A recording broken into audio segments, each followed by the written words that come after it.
Alors, écoutez cette personne et on en parle après.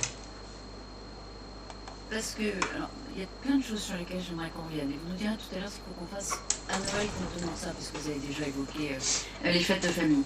Mais ça veut dire que les non-vaccinés, le message que vous donnez ce matin... Les non-vaccinés courent actuellement un danger de mort.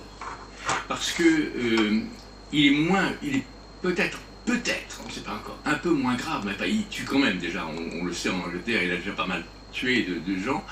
Et c'est pas un problème de liberté, c'est un problème de santé évident pour chacun, et que pas forcément les enfants qui sont relativement protégés, mais les adultes et surtout ceux qui sont un petit peu des facteurs de risque, c'est pas parce qu'ils auront traficoté un pass vaccinal en disant je passe à travers les gouttes.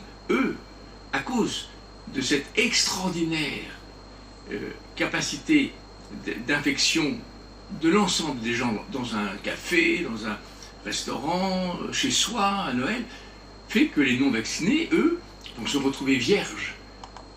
Alors, donc là vraiment, on insiste avec le Covid. Alors, c'est une stratégie de la peur. Ça maintenant, je pense que tous les réseaux sociaux, vous en entendez parler, et c'est pas une blague, c'est la stricte vérité.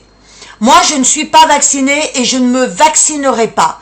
J'ai eu une copine qui s'est fait vacciner, 3 jours après, elle a fait un infarctus. Elle s'en est sortie, mais de peu.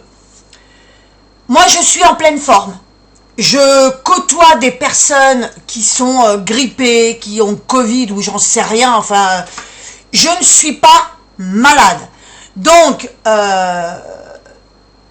c'est pour vous faire piquer parce que ça profite aux laboratoires, aux lobbyistes, et eux, ils gagnent de l'argent pendant que vous êtes malade. Voilà. Dites-moi ce que vous en pensez en dessous de la vidéo.